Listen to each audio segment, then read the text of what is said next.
Yeah. I guess that's gonna be my entry, but uh, Yeah. What's good? I'm Oh just biting yeah. off What's a God happening? killer, right? Wrong All with day, you, all yo? day. But yes, thank you for and welcome.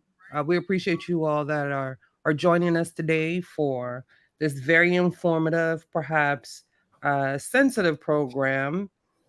First of all, as pseudo killers, we always strive to give you programming that's sufficient and applicable to one's life. And we know that mental health is becoming somewhat of a pandemic, it seems, in this modern day world, but particularly for Black men, it seems to be a little more affecting.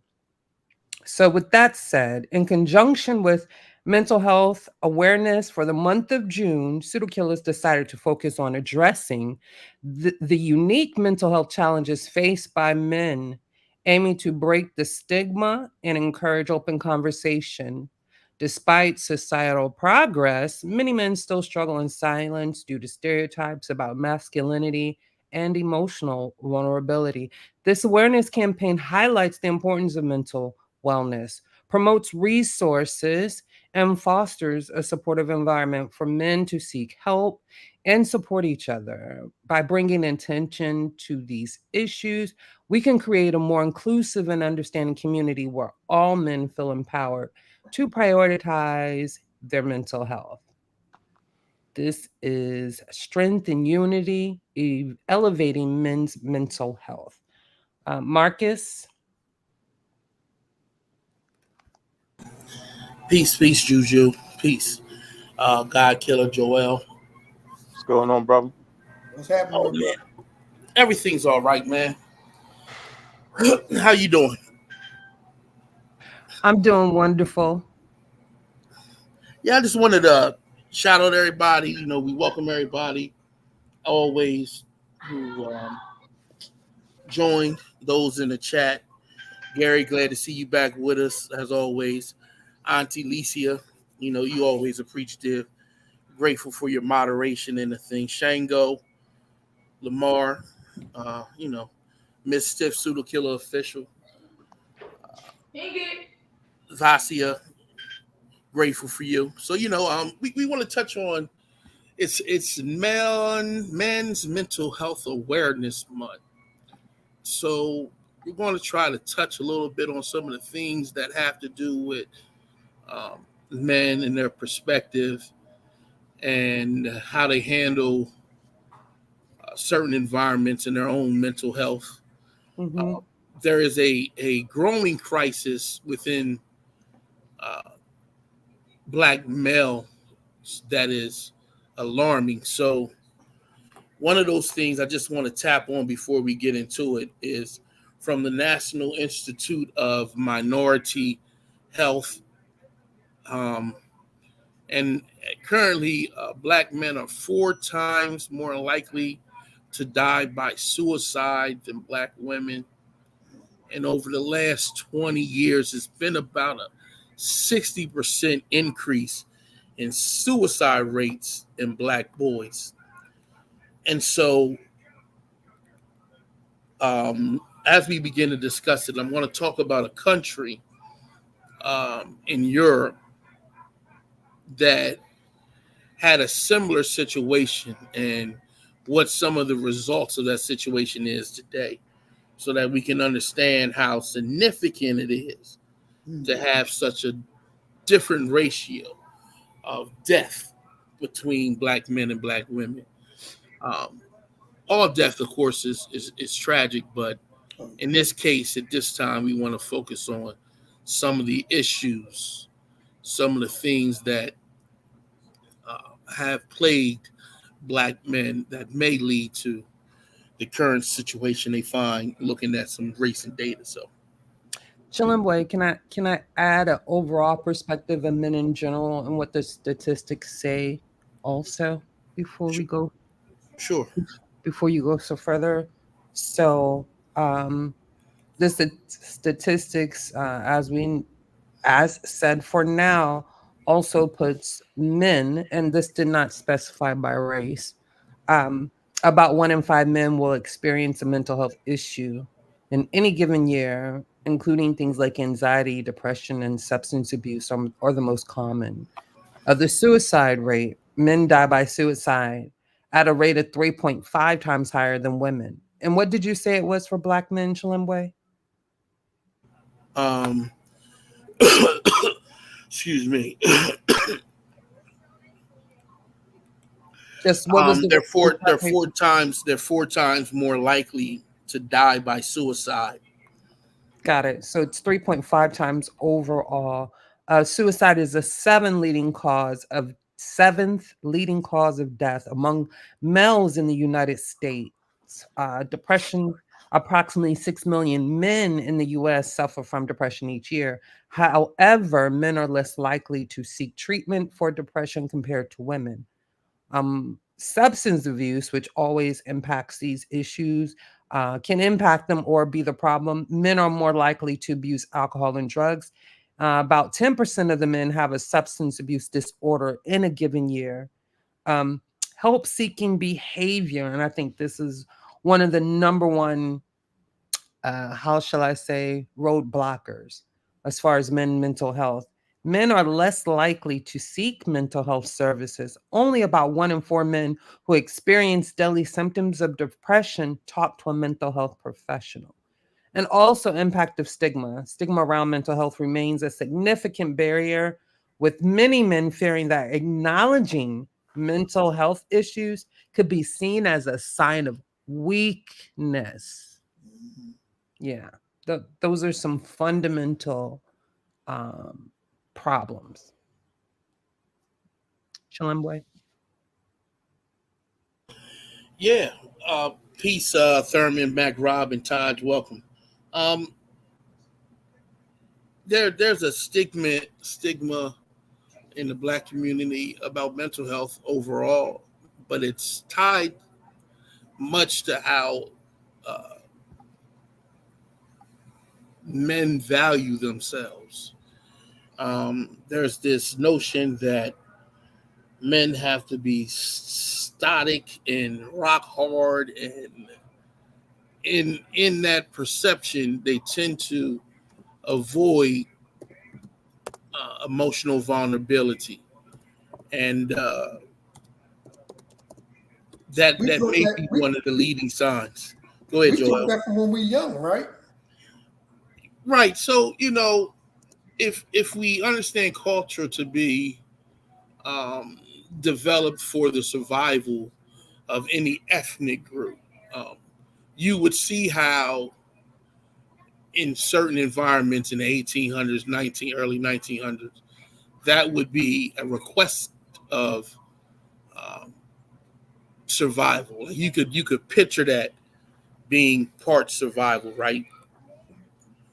Um, where you would want to, you're working at a job, you don't want to let your emotions run wild, so you would want to be taught to contain them, because in that case, it's a life and death situation. You can imagine if you could picture yourself in the South, in the North, being called a boy constantly, Mm-hmm. being under pressurized conditions of oppression, verbally, even in some case physically. You can imagine why that behavior then would be um, somewhat valuable, but Right. there's a consequence to that. And in today's environment, that consequence is causing men as a whole, and Black men specifically, great turmoil dealing with their emotions. Mm. And so that may be part of the conditioning that developed out of that. Um, Yeah, I mean, look, to me it continues straight through. Like so, I know one of the things that I've heard and I've seen guys get teased about is crying, right? Like if you cry, man. especially on the playground. You can't cry on the playground when you're younger. And I don't even really think that goes away even as we age. I think it just kind of sticks with us. That like crying is a sign of weakness. Dude, it may be some therapy to letting out some tears, but we don't do it because of the stigma that's behind it. Absolutely. So that is something that I've talked to my son about. He's never seen his grandfather, his maternal grandfather, ever cry, and it was a shock to him after his wife, which is my son's maternal grandmother, passed away, to hear him crying. But what was also somewhat disturbing to him is that he didn't cry in front of the family or anything like that. He went into the bathroom and ran the shower with water, and you could hear his wails, right? And so that action, right, it exemplifies what the issue is, right? The inability to actually be vulnerable like that in front of people, because we take it to be a sign of weakness. Right. And to some regards, I carry that, even knowing that is unhealthy. I still at times carry that attitude. I carried a lot. I carried a lot. Yeah, but look, let me bring up another aspect of that. Because you just mentioned about how Grandpa had to go to the shower in order to he tried to cover it up so nobody could hear it. Don't we feel that lends to the issue that we're talking about from a standpoint of a lot of people suffer in silence or alone, and because they don't get no help, right? So I mean, I'm blessed because I have a lot of people I talk to with healthy, strong minds. Right? I got nice family support, loving wife and daughter. I'm surrounded by support. I can get it out. I can talk to people and get it off my dome.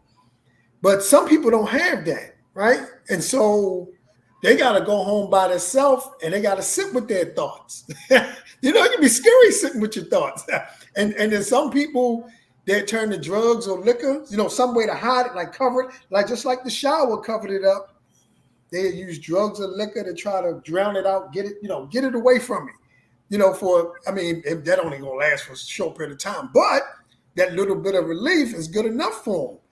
And so, like, what does a person do when they run, when they're at wit's end and none of that's really solving the situation, right? I think that's what's kind of feeding to that suicide, is that it would be good for me to know. It would probably be really interesting information if they could, I don't know if they could find this, but if they could find out if these people were loners or, people who live by themselves. What do you think about that? I think that we're now touching on a point in which we're dealing with human evolution, right? So how we evolved as social beings, there is a need for that relief. Some believe that even that is actually where religious beliefs develop from, the ability to share in one's grief and to be able to dissipate those high emotions through relationships and, of course, through communal ritual practices. So, but let's pause for a second. Let's Kent, Mac Rob, PseudoKillas official. Welcome. And Bobby Banker. Oh, and and Bobby Banger. Peace, man. What's happening with y'all, man? Everybody all right? Peace.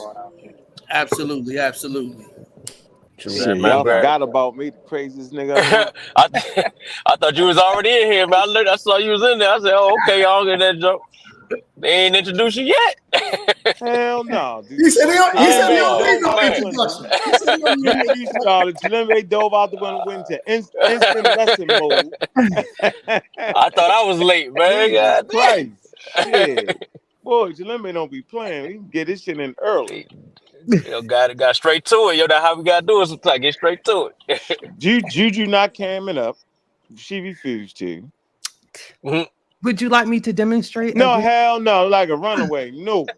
Oh man. No. That's busted. Hell no. No. Shoot. All right. So look, I was here.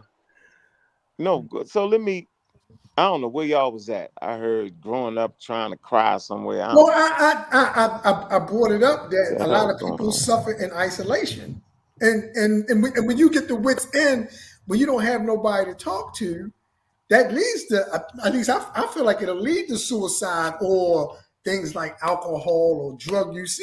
Some kind of way to mask this pain, like that's how people start to deal with it. Is really. What do you think? I'm trying. I can't tell you to this damn day why I started messing with drugs, man. I think it's in the time period we grew up. I mean, it was the end thing. You know what I mean? It's different now. Now they got all the programs on say no to drugs, but that shit, when we was coming, it was different. So as young boys, my aunts and uncles never told me not to cry, so I never got that package. The little boys, we cried all the time and shit. Cry babies, yo. Just crying. You know what I mean? See, That wasn't no how you real call issue. them babies? See? Yeah, I mean, yeah, it wasn't See, that's an encroachment on you being a that's the little kid. Yeah, I mean, yeah, that's the like that's difference not between damn Kent. DC and Baltimore. Go ahead. I'm just Nigga Kent. Wow. So I don't. Maybe that is. Yeah. So maybe the mental health is different in Hey, DC kid, and don't Baltimore. start nothing, won't be nothing, bro. So I don't know. I'm Don't just saying. I think at the end of the day, man, we all have issues, and since I've been to a lot of counseling, been in a lot of counseling based off my drug addiction. So that that kind of helps your mental health being in counseling, right? Being able to talk about the things, being able to work your way through it, and that's part of your mental health too. So it's just being able to deal with your problems and having the proper access to know how to deal with your problems. I think so. We're actually suffering from access and not being able to have a conversation to talk about your problems. So I'm just gonna say friends, right? But I know they're on certain medicines and stuff like that, and they struggle with that, and it's real, right? And I think to a certain degree, we might all suffer from bits and pieces of it. It's just what level are you suffering from? Sometimes you don't feel if you feel like you don't feel like doing something and all that, and it's a regular occurrence. You're suffering from mental health, right? And you just don't feel like doing things. I don't feel like doing nothing today, right? And you gotta work your way through that. Some of us can do it. Some of us need medication to do it, because there's levels to this thing right here, right? And just having the tools to be able to talk about your issues instead of holding it in, that's been a valuable tool for me. So yeah, if you got a drug addiction, you're definitely going to develop mental health issues. That's part of the territory right there. So Yeah, they're just very being able to much deal with that every day is connected. it's serious. You know what I mean? So you know what Juju. I was saying they're very much connected. You're absolutely correct. Thank you for that point of view. Mm-hmm. yeah, but Well, uh unlike brother Bobby and them Baltimoreans, what I'm saying. I know in DC, I'm saying home of the strongest. mm, Nah, no, but I'll let you. now I grew up in a time, man, where we was like, if we was crying, even in elementary school, boys wasn't supposed to cry, man. Even if we did cry, we got made fun of. What I'm saying, even by your own homeboys. You know what I'm saying? So, I think that was one of the things like early on.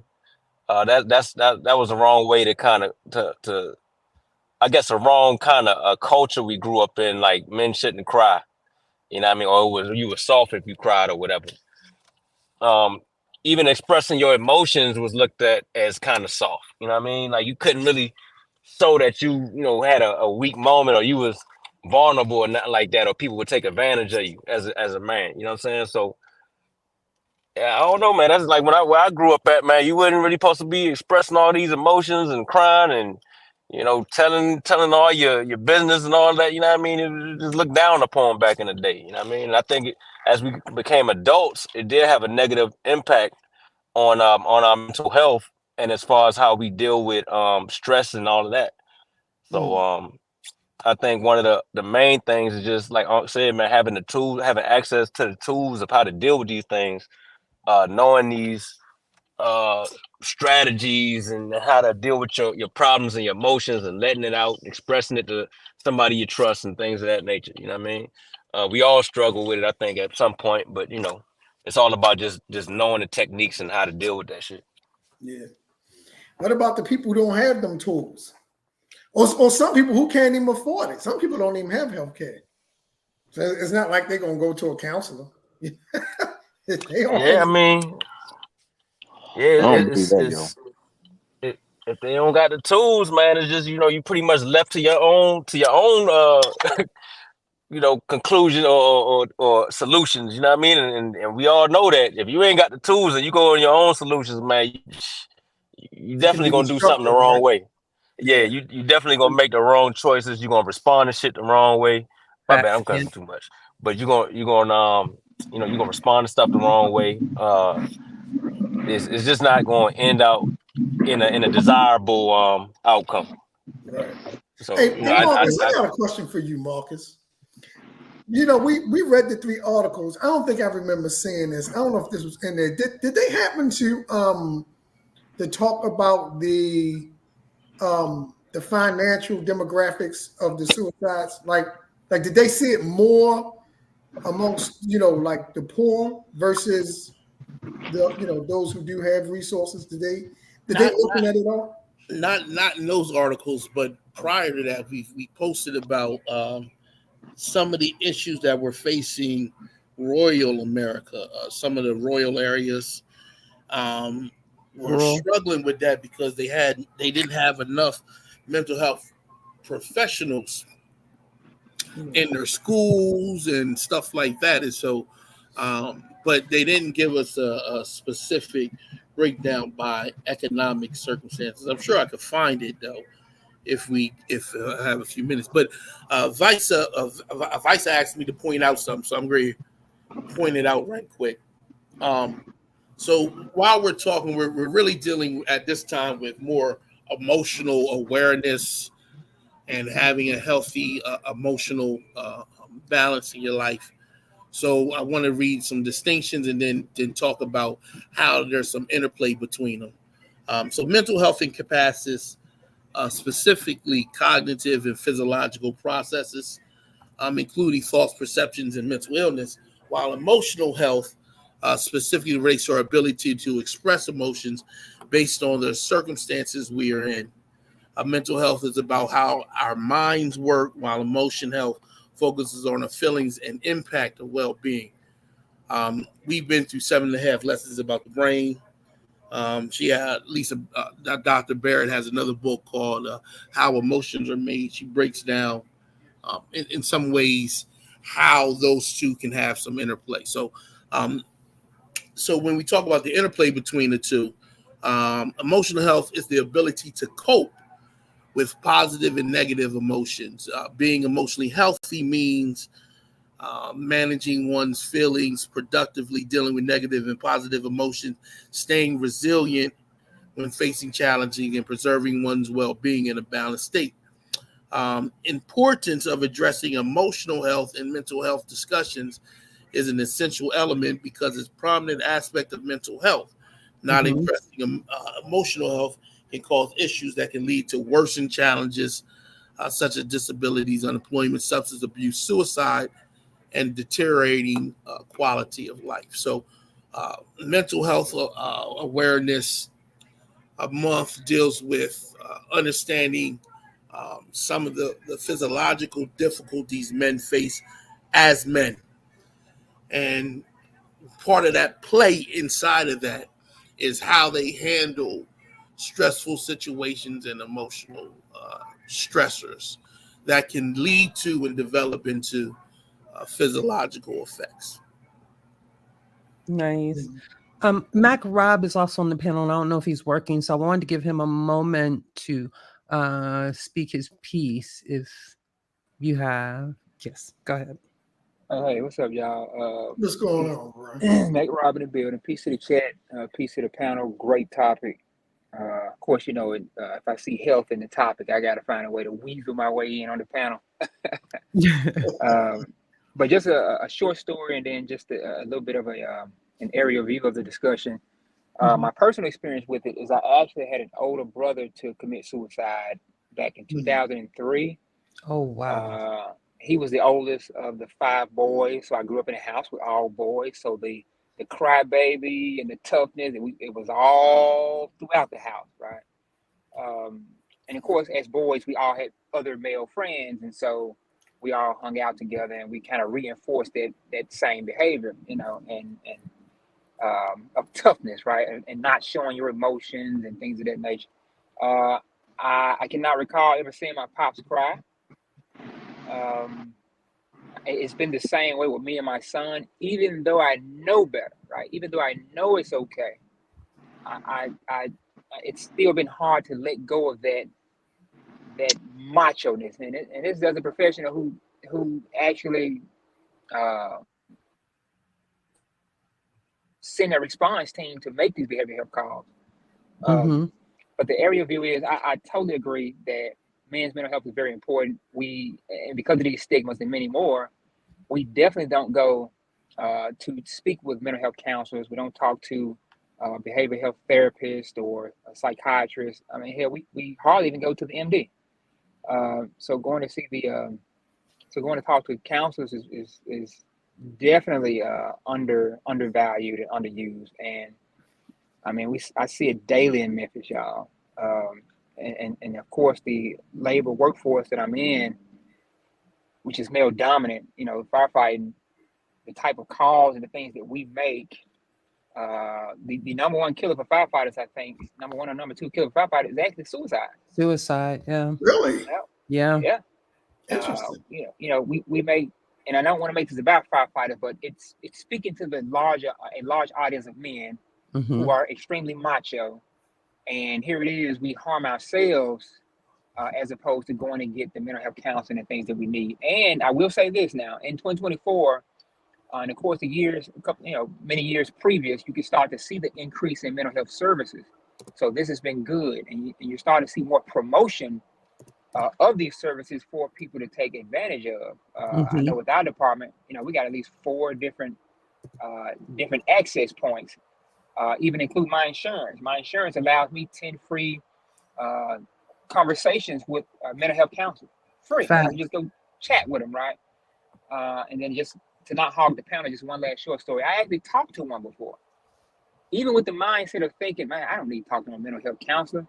I actually did it so that I could reap the benefits of using it to get cash back for my insurance. It was like a $400 cash back if I talk to a mental health counselor, if I go to my my annual physical checkup. And so when and this was during COVID, so I couldn't see her in person, but I actually had this discussion with this lady, thinking that I was totally fine, and yet and still, I found the conversation to be so refreshing. Interesting. It was refreshing. It was like, and I've never done drugs before, but it was like, man, I felt high, if I can say that, the non-drug high, right? The thing that you do that makes you excited high. And it just, to me, it just, you know, reaped of all the values of why it's important and why I should engage in it more often. That's what's up, man. Shoot, $400. I'll be going in them every other week. Look at that. Yeah, Doc, I got all kind of problems. But I think that's good, even with like Obamacare. From what I know, especially my insurance is not considered the best, but it ain't bad. I will tell you that. But the mental health is included in that, and you do get the opportunity to speak to someone if you need to, like Mac Rob was just giving the example of. We have a couple more guests on the panel. Jilla Khan, you were here first, so before you drop out again, I'll let you have your piece to speak and share your experiences. Sure, yeah. Hey, what's up, y'all? What's going on, bro? Good to have Nah, you. but Thank you for supporting. yeah. I could think about when I was young. You know, I came in this country when I was what, 4 going 5 from Liberia, and I can remember go to. I don't know, maybe because I was the middle child. My dad married a Black American woman. They've been together for like what, 43 years, 42, 43. And I had an older brother named Dwayne who looked like Albie Shore for some odd reason. I don't know why. But um but me and they and my little sister, she was she and my father and my stepmom had her. She was 4 years younger than me. But I always felt like as a middle child, I always felt alone. You know what I'm saying? I can remember going to school and just like being at school, that when for them, when it's time for me to come home on the bus, I didn't want to come. I wanted to just stay at school and hang with my friends. Mm. You dig? And I didn't feel like me and my stepmother ever got along. You know what I'm saying? And I always felt like she always took side, especially with my little sister and shit like that. But yeah, I don't know if that was any, and I don't know nothing about mental health. Be honest with you, you dig? But I could feel like I just You sure? felt felt felt alone. Yeah, I just felt like I felt alone majority of my time, especially coming home. You know what I'm saying? I didn't feel, I didn't What? have my mom here. My mom was my dad never married my mother when she was in Liberia, and plus she was much younger than my father. You dig? And when he brought me here in 83, 84, no 84, he was going to school here. He came in the country like 78. He got his master in Pennsylvania. Then he brought me here in 83, 84. But when I came, I was, I had to deal with other siblings. My older brother was my best friend. He always protect me, but I can never got along with his mother. Never could. She, to me, she was an evil woman. Mm. But for the most part. But you know what? But to cry, yeah, I cried alone a lot. You know what I'm saying? I don't. I mean, it's even when I see sad things, when I see people going through some shit, I cry. You know what I'm saying? But I be always scared to show my emotion about. Wow. Yeah. But I also seen people who don't, who people still think they tough. Like Allen Iverson cried out in public. Tupac Mm-hmm. cried out in public. You know what I'm saying? And we never call them soft or anything like that. Right. You know what I'm saying?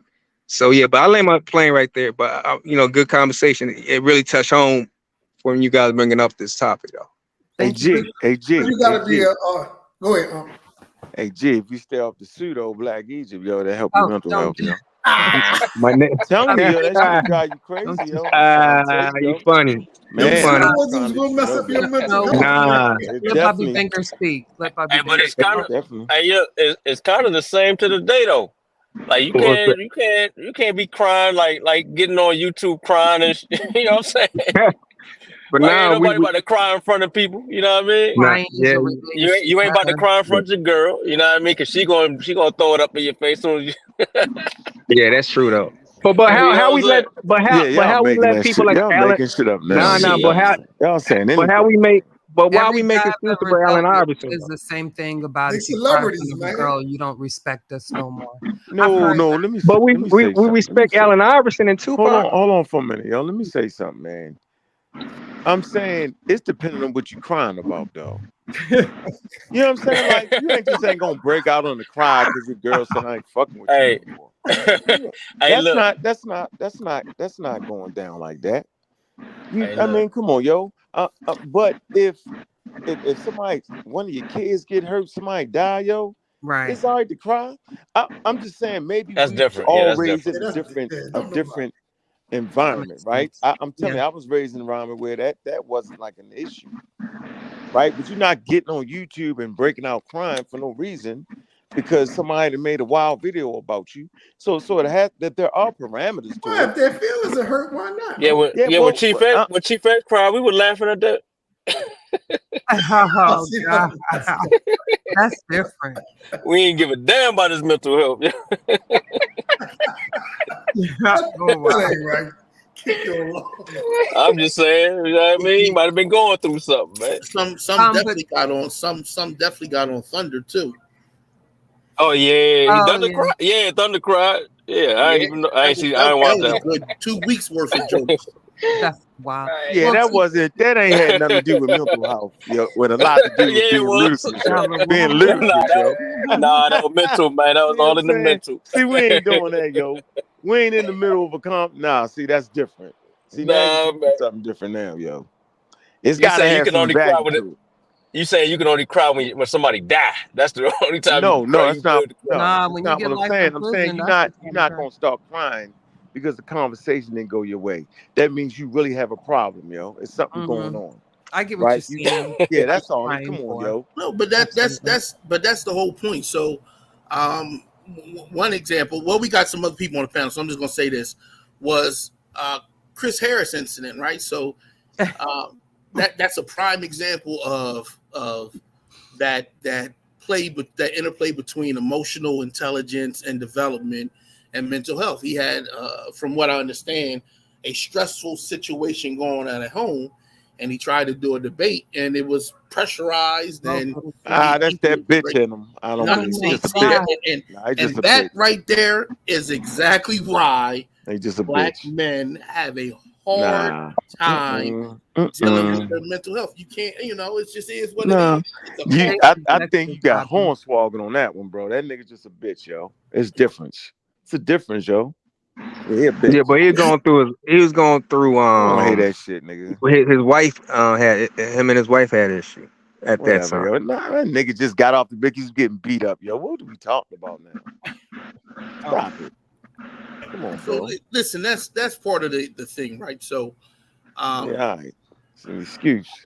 yeah. Well, that's how we look at it. But the point of the matter is, Exactly, that's how we look at it. We don't know what that man was going through. right? We don't care about what that man going through, nigga. You signed up for a conversation, had a conversation, yo. What are we talking about now? That ain't got nothing to do with mental health and all this bitch assness is what it is. There's a difference because I've been around people with real mental health issues and it ain't that. As soon as you're in a contest and you losing, you tap out. That ain't it. Trust me, yo. That's the flammery, yo. Come on, man. Everything ain't mental health. We ain't going that route, is we? Everybody can't get a trophy. I know I ain't tripping. You can have an environment that is stressful. And in that stressful environment, you will be formed and behave differently. And that's just what it is. Now, we have a bravado to us in which we can see it all the time in our conversations. We're just talking about how we were raised to not be able to fully address these concerns. So that's the issue, right? Now, how he dealt with his issue and if it was right or wrong isn't the point in my eyes. My eyes is that how Black men responded to it, what was the issue, and if he did have a crisis, were we in a position to help or not? I'm trying to push him over the edge. How about that? Oh, stop. Wait a minute. So we got Bear and the indomitable Black man in the building, and I'm gonna let Gabe go. I'm gonna let Gabe go next. Go ahead, Gabriel, indomitable Black man. What's going on, y'all? How y'all doing? Peace, fam. Peace.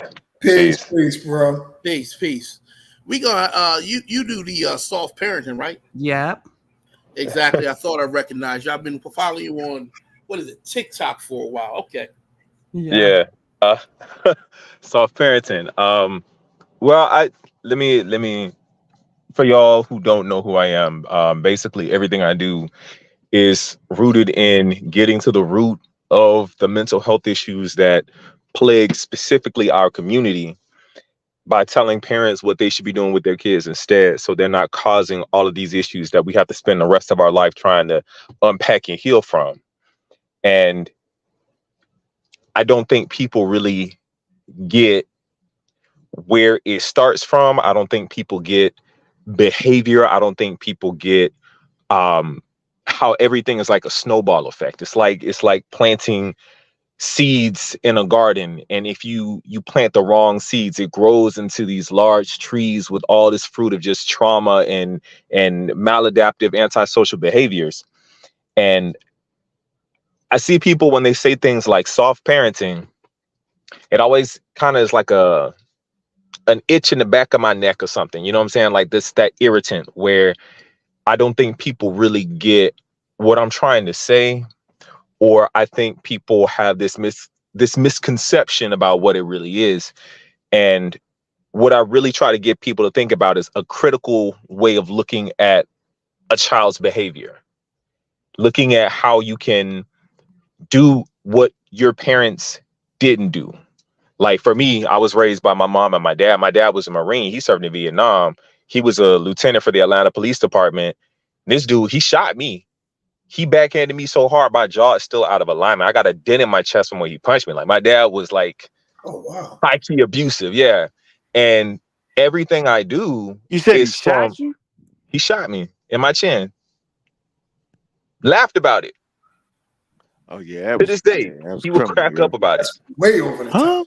Okay, that's Yeah. some different shit, man. It's different, yo. Well, and so what I really the root of everything, like living with my mom was more authoritative than my dad, but my mom was still like, my house is a totalitarian dictatorship. You finna do what I say. She's a single mom raising 2 kids. She had to do what she had to do. But in that, she caused a lot of trauma. Like right now, as a man, I can't cry. Like I will feel the urge to cry and it'll go away. Like my homie, he got killed a couple weeks ago. That was the first time I had cried in like 2 years. Not because I didn't want to, but because it was too much and I had to cry at that moment. And I only cried for like all of 5 minutes and then it stopped. And that's because of the trauma that I had growing up, where it was shut up before I give you a reason to cry. It was stop being a little bitch. It was dehumanizing me to where I didn't feel safe expressing emotions. So now I can't. So what I do now as a professional is I'm trying to invade these spaces where that's a normalcy and be like, hey, this isn't what you're supposed to be doing. Let's look at another way that you can create change, where what's another way you can get your child to manage their emotions better? Oh, I know. Let's teach them how to identify their emotions. Let's teach them how to understand their emotions, communicate their emotions, and then self-regulate, instead of just beating your kid until they stop crying or threatening them to stop crying. You know what I'm saying? And that's the majority of what I do. But I run into people constantly. Like I'll talk to this black queen not too long ago. She got her TikTok account banned. And I was just trying to give her some advice. Like, yo, you got a baby. She's saying gentle parenting is for gentle kids. I'm like, that's not true. Gentle parenting makes gentle kids. And not gentle kids as in soft kids. Kids that can be respectful, that know how to establish boundaries, that know how to respect boundaries, expectations, know what's expected of them, know how to be good human beings by teaching that. And she ain't even get it. And I think CPS got called on her too, because she's like spanking like an infant, like less than a 1-year-old. And it's big in our community. And then we get older and we get to be our age, like in our 20s, 30s, and 40s. And we got all of these relationship problems, all these drug and alcohol problems, all these mental health issues. And we don't know where the hell it's coming from. And it's like, well, the seeds were planted when you were a kid. What we had to do on the plantation, that they served a purpose back then, but now it doesn't serve a purpose. And so my whole thing is I'm trying to help people not go through the same type of trauma that I went through. Help them have the tools so they don't pass on that same generational trauma to the next generation. Because when you get older and you see all of these grown men struggling, going through all this hell, addicted to every type of substance, addicted to sex, addicted to all this stuff. And I ain't slut shaming nobody, do what you do. But when you're doing it because you hate yourself, when you do it because you're trying to fill a void, when you do it because you can't fathom a need that you have that you can't seem to get, that's when it's a problem. So that's kind of why I do the stuff that I do. Bravo. I wish So I had I a. got a question for you though. I got a question for him, Juju. Yeah, go ahead. Go ahead. Go ahead.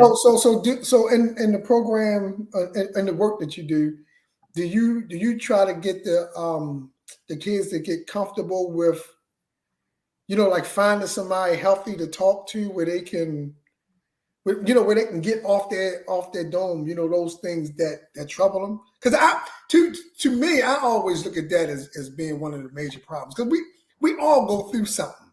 Like, that's just life, right? But if you don't have anybody to walk with you when you're going through it, that's when it can be harmful to you. So that's my question. Do you like kind of teach them to be able to talk to somebody instead of just bottling it up and handling it themselves? You talking to me? Yes. Yeah. 100%. Before I do any type of work with anybody, I have to build a relationship with them. That way they can trust me enough to correct them or to guide them. And that's usually the first thing I do. Like, and there's nothing that's taboo. I always approach people in a way where I'm not going to judge you. I'm going to let you vent first. And I'm trying to find out where the knot in your life started so I can help unravel everything else. So, yeah. Okay. All right. That's good stuff. Yeah, that's why I wanted to have him on the platform, and we will be bringing him for sure. Yeah, that Matter hasn't of fact, changed. I had to talk to somebody last night who was trying to off himself, but he lives in Algeria. He's telling me all the stuff that his parents did his entire life.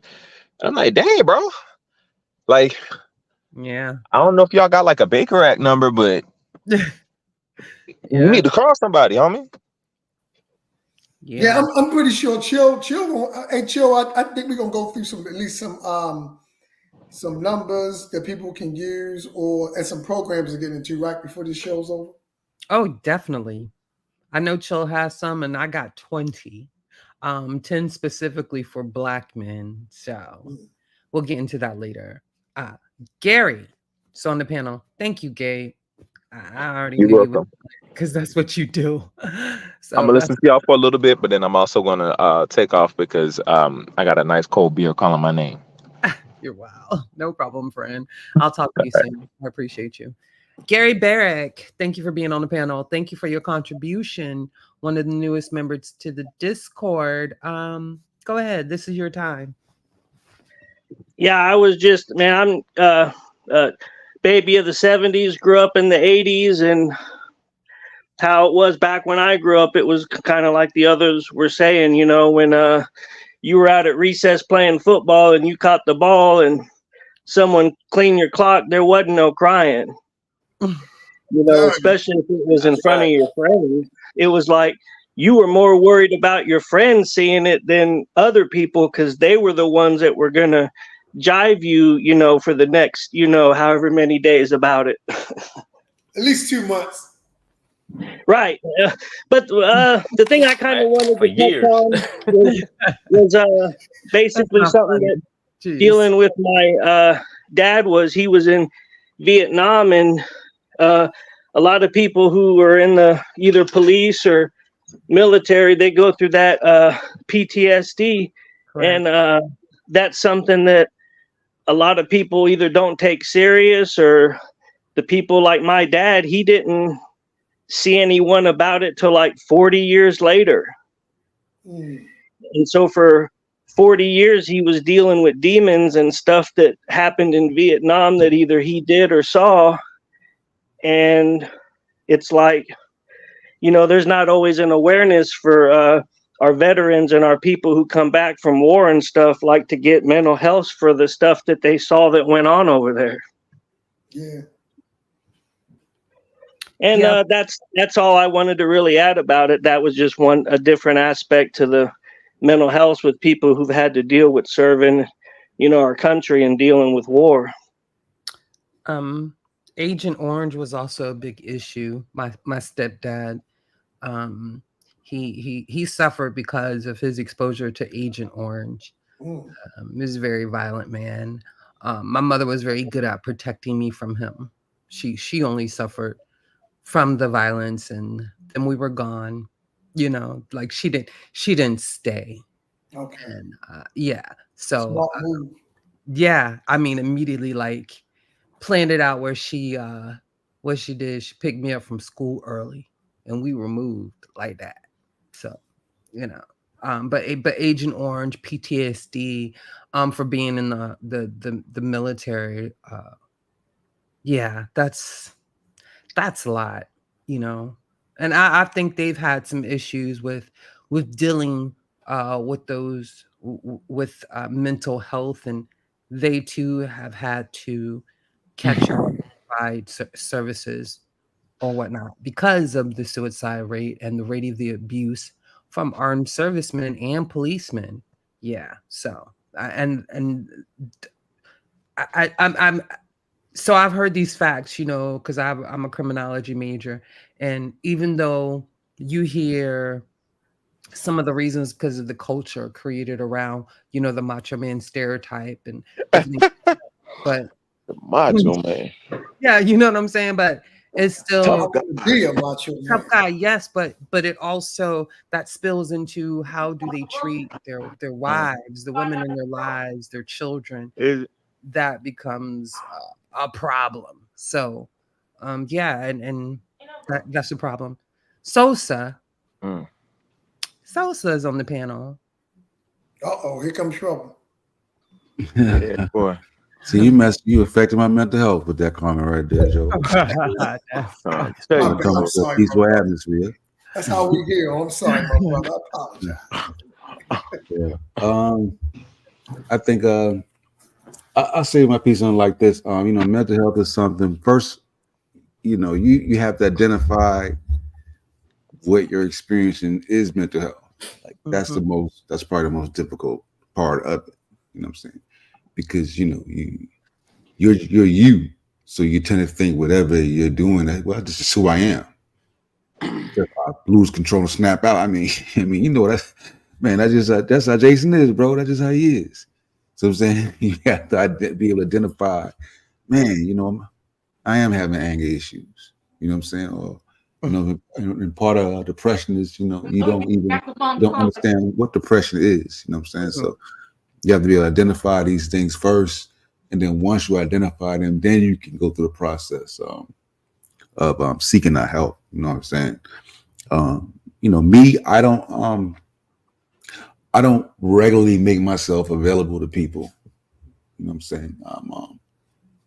I'm You create very, that. very judicious with my availability to people. Outside of like family and kids.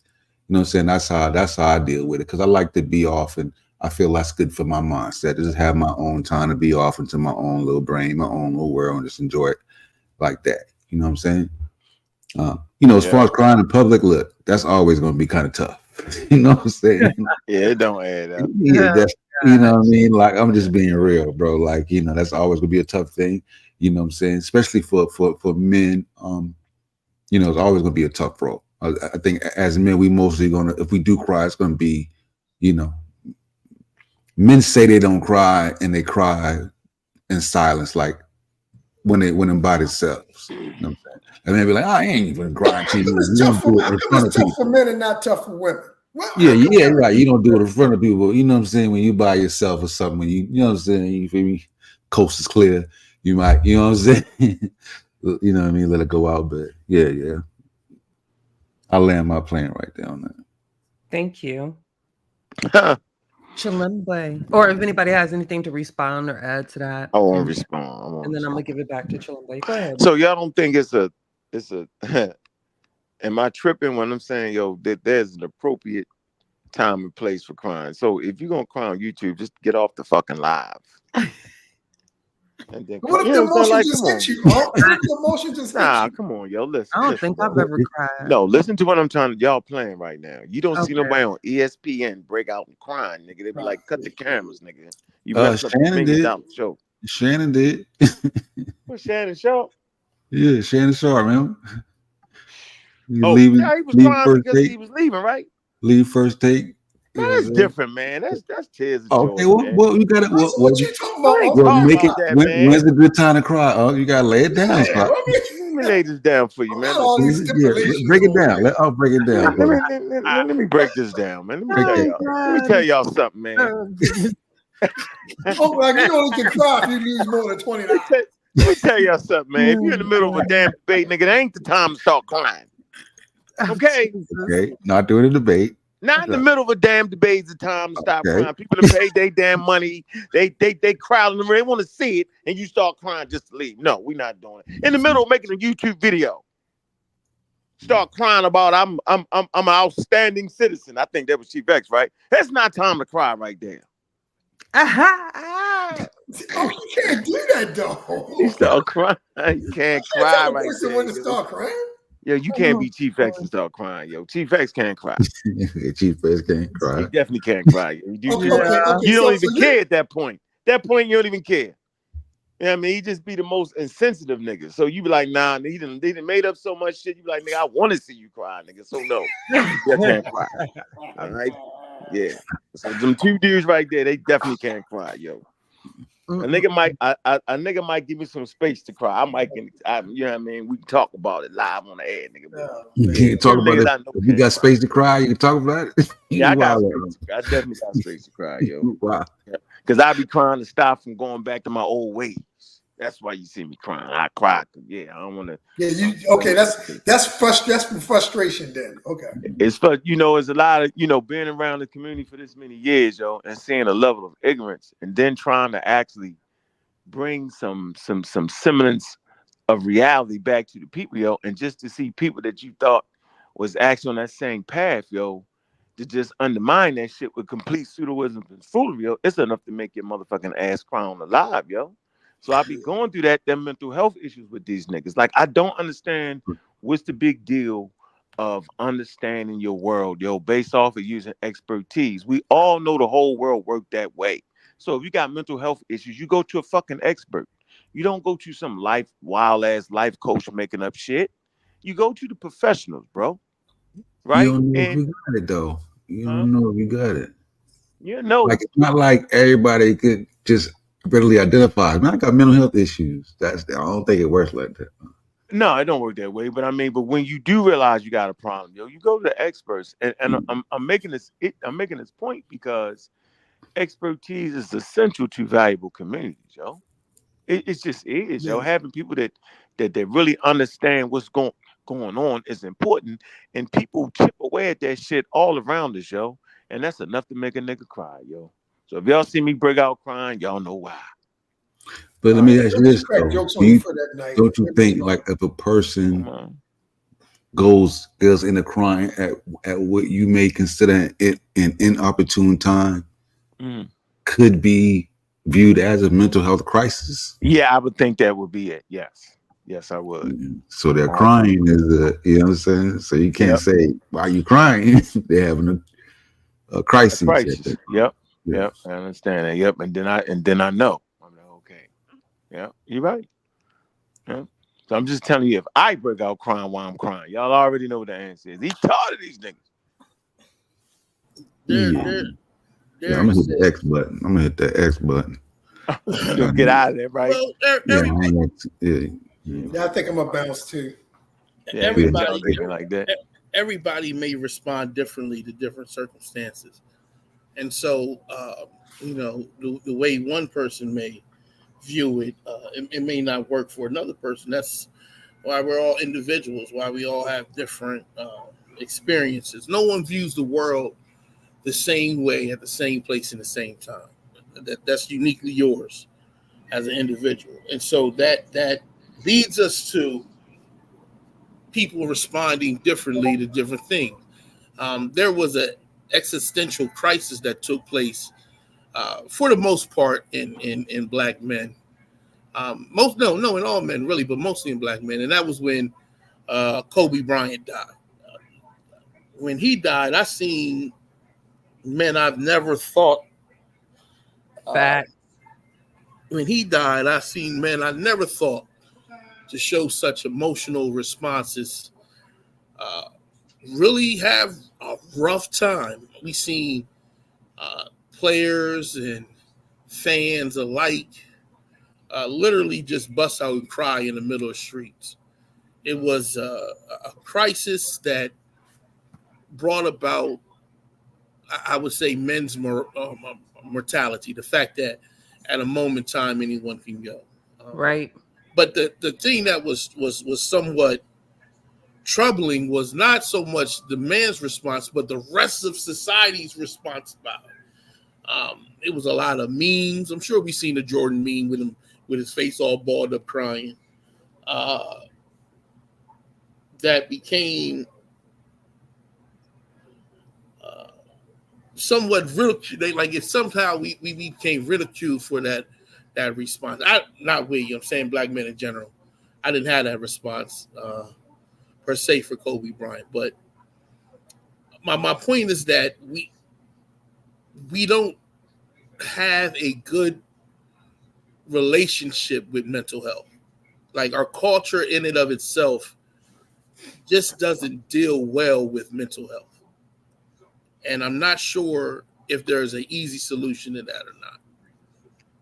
But in a lot of the conversations we hear, we see, there's some inabilities to be able to communicate healthy, honestly, and be able to express clearly what one is feeling, saying, and trying to get another person to understand. And it is a culture thing to me, and it's leading to some unique statistics that are troubling for the most part. So that's what I want to say about that. I think we don't have first you need some type of radar, right? Like we don't, like right now we're talking about mental health, but there's no, what is it? What are you using to identify that you're having a mental health issue?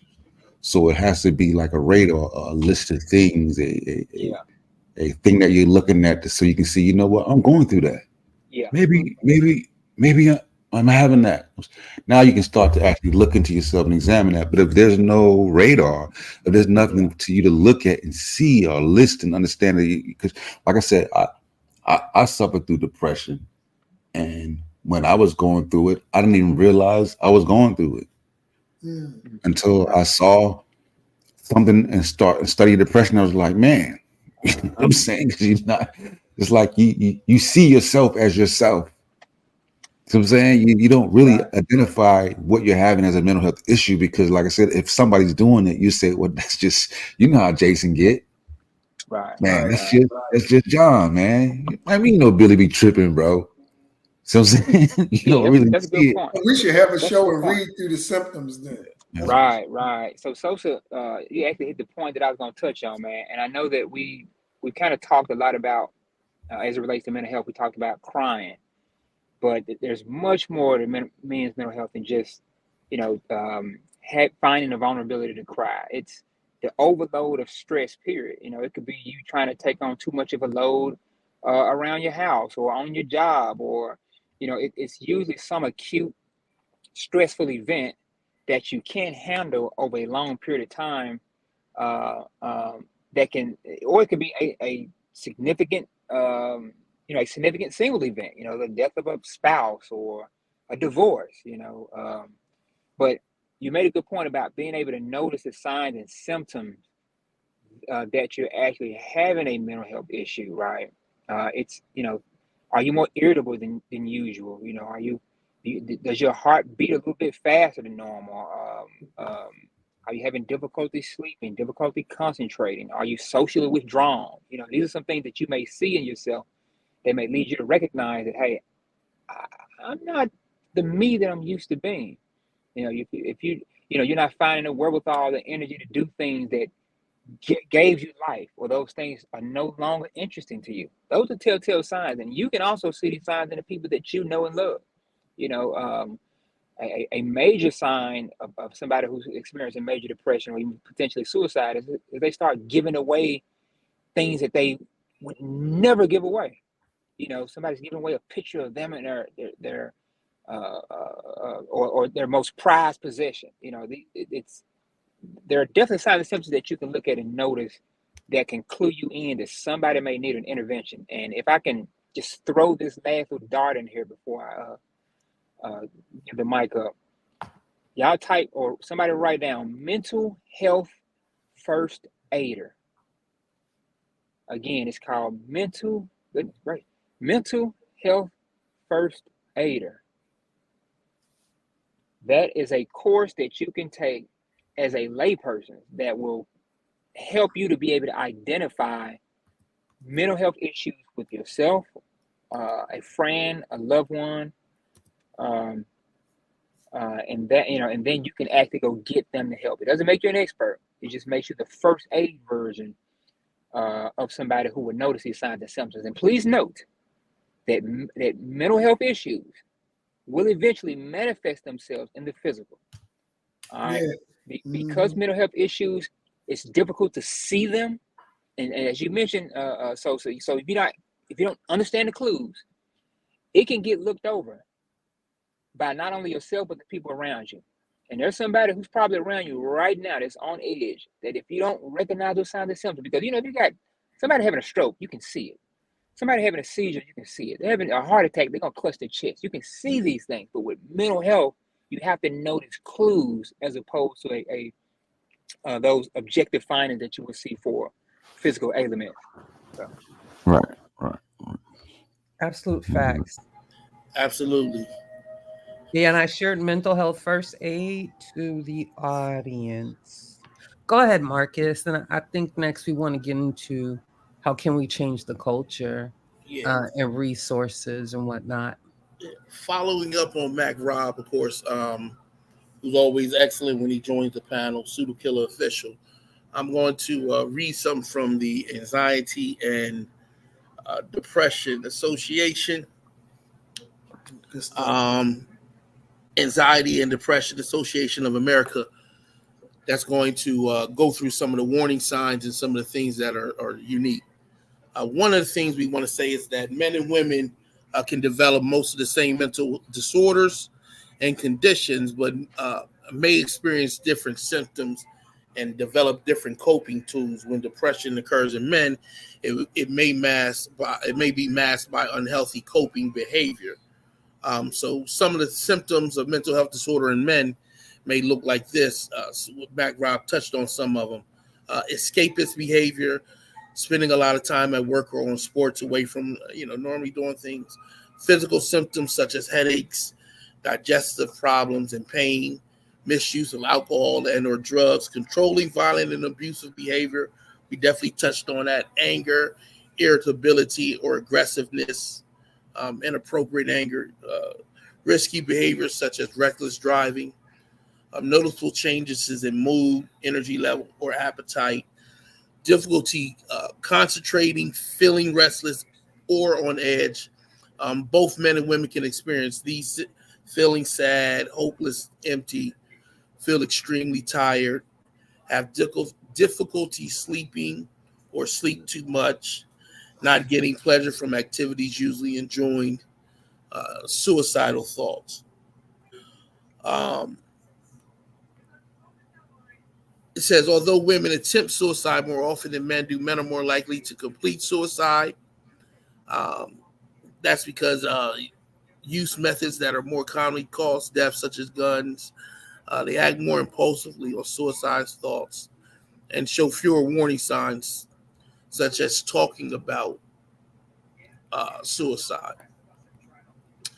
So these are some of the things that we can look at when it comes to symptoms. And it's good that we are recognize it to some degree. And it's good that you can be able to know about them, and then hopefully you may be able to recognize it in yourself or in other people. So Facts. So it's always, we could talk about things, right? But it's always, what are we going to do? What is the solution? Pretty much, how can we change the culture. What ways can we improve the statistics for men concerning their mental health? Here's a few things that everybody can do. Everybody on this panel, everybody who's listening in the chat in some way, shape, or form. Okay. Just by simply promoting awareness and education.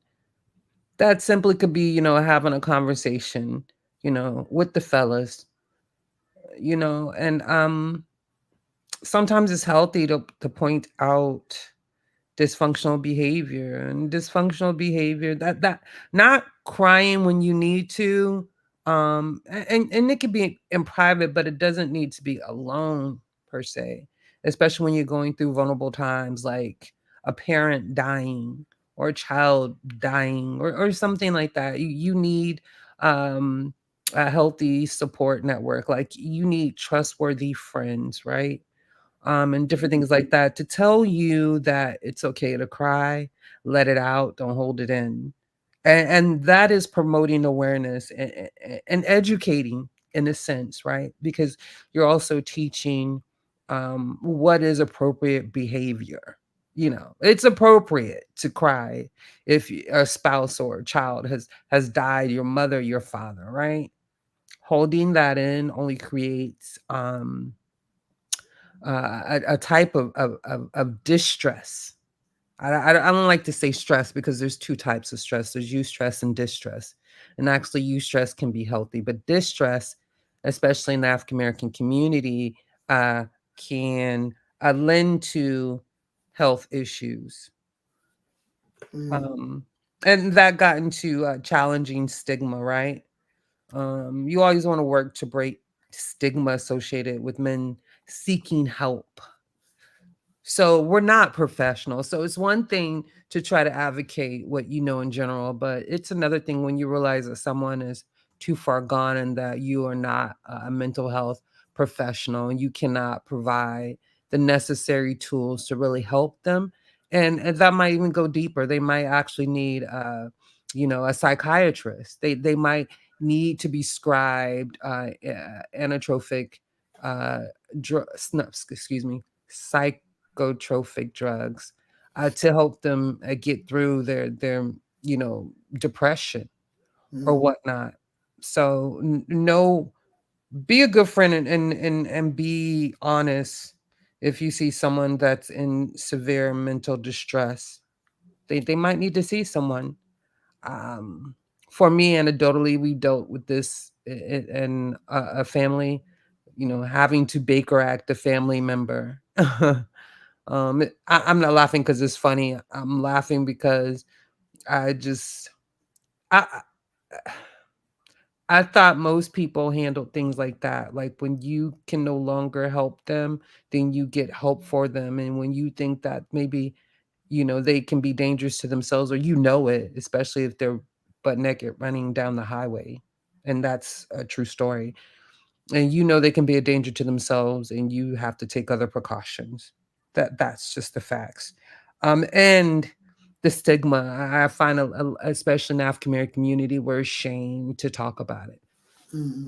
I know that that probably was a bit of a problem, the shame, and it runs deep. And we also have to understand, I mean, with the science, it could be some genetic predisposition to that. I am thoroughly aware of that. That's why I watch my behavior at times, especially when I'm feeling down, and that's just real for me.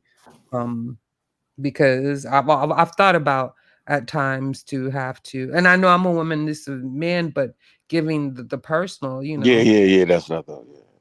maybe I have to seek medication. You never thought about you will ever have to seek medication on? No, I did enough. I had enough medication. That's Trying to self-medication. go in the other goddamn direction. Self-medication, yo. Medication, man, bro. Any neurons out Self-medication, firing, anything remotely not working fine. Yo, I already did it. Trust me. Any drugs popping? Okay. Yeah, trust me. Where y'all find this guy at, man? I don't You know. just need to stay away from all drugs, okay? Shit. That's all we need to do. Trust me. Psychotropic drugs is necessary. So that's what people need to understand, especially people having mental breakdowns, or if indeed a certain type of psychosis is coming to fruition. Because a lot of times, psychosis like mental depression, schizophrenia, bipolar, they don't always happen when you're a child. A lot of times they come about because there were certain stressors to bring that about, and they happen in your early adulthood. So yeah, you have to know the difference when you're just having a bad day, or you've been having a bad week, couple weeks, a month. There's a difference, and that's a problem. um so a few more things: encourage open conversations, provide accessible resources. And I have a number of resources I provided specifically speaking to men. And because we're inclusive and we're not exclusionary, I provide some specifically for men.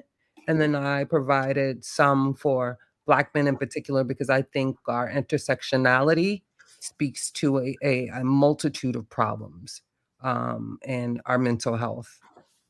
Um, Tailor support services. So this can happen in many different ways. Like Makarab spoke about with the, there you go. You weren't connecting. When he spoke about with your insurance, check with your insurance first.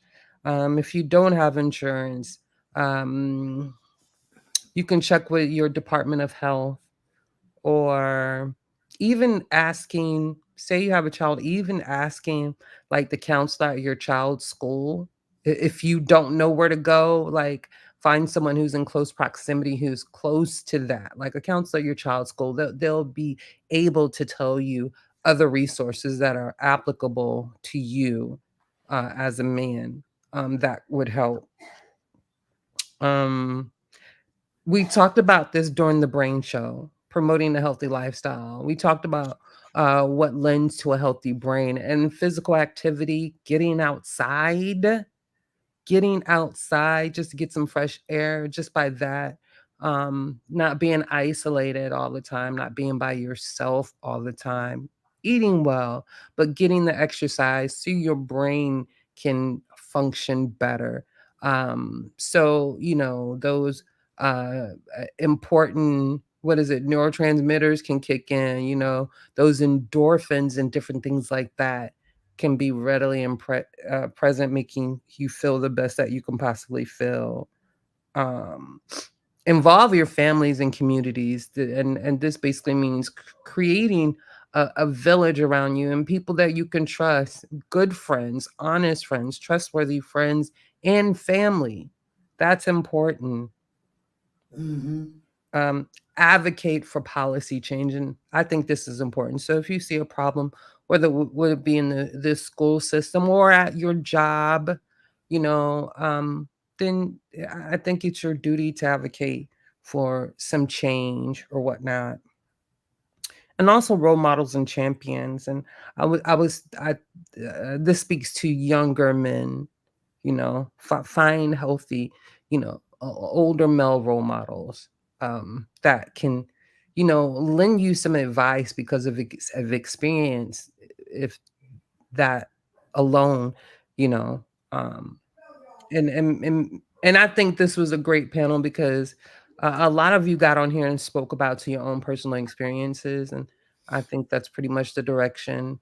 Joel, Chilembwe, and Kikdolo, you know, I was hoping that it definitely would go in that direction. I think that's important and healthy. That's what we talk about, right? Yep. And so those are some ways that we can change the culture. Mac Rob, did you have anything to add? And I'll get into resources, but I will say the resources are pinned in the description box as always. I pinned one in the chat that Mac Rob spoke to, and again, I gave some for men, and then I gave some specifically for African American men. And I think they're phenomenal. Even one that you and Chilembwe were speaking about, Joel, with Omega Sci-Fi. and most of you should know that's a Black men's fraternity, and they have an initiative dealing with men's mental health.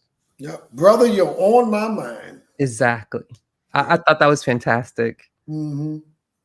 Facts. Macrab, if you can, Yeah. it's Oh yeah, yeah. And you and Mark both made some good points. Reading off some of the signs and symptoms, and um, and an elegant list of resources. As you mentioned, checking on insurances. Sometimes you can reach out to your local church. Like some of us go to church.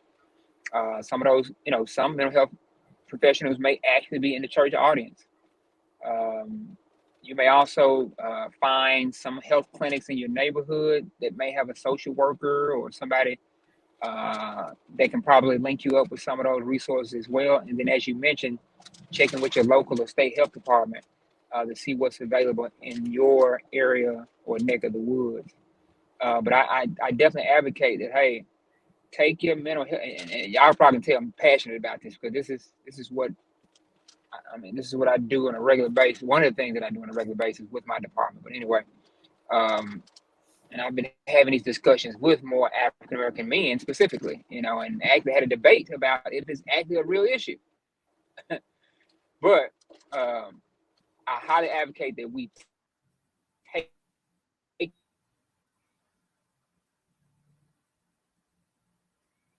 Oh, I think he faded. you dropped out, Macrab, and you start at advocate. Let me add this real quick. Is he gone? No, but he's still on. I think it's gotten a blind spot. Go ahead, can y'all brother. hear me now? Yeah. Yes, There you go. stop at advocate.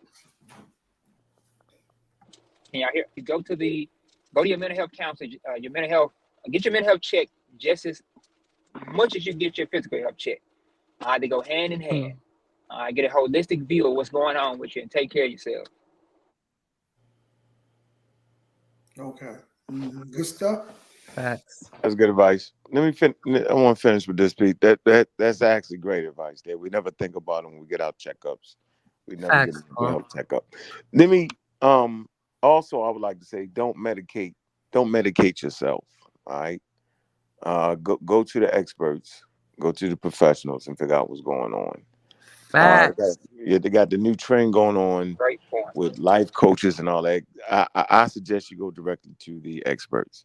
You're gonna have a Psychiatrist. That's a yeah, go psychiatrist. yes, go to the experts in that situation, man. It's important.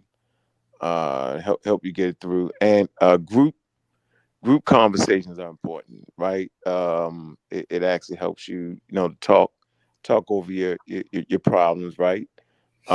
This conversation right here is stimulating. Help us get out some things off our chest. So that's always important. And the pseudo killers want to be, we want to be part of group dynamics to have good, healthy conversations. Healthy conversations, it's important. A lot of times you see us hollering, screaming, acting all crazy. Yeah, yeah, that's not really what it's about. It's actually being able to settle down and get good conversations and about your problems. And last but not least, don't hold that shit in. So don't medicate yourself and don't hold that shit in. That's how I keep myself off of drugs.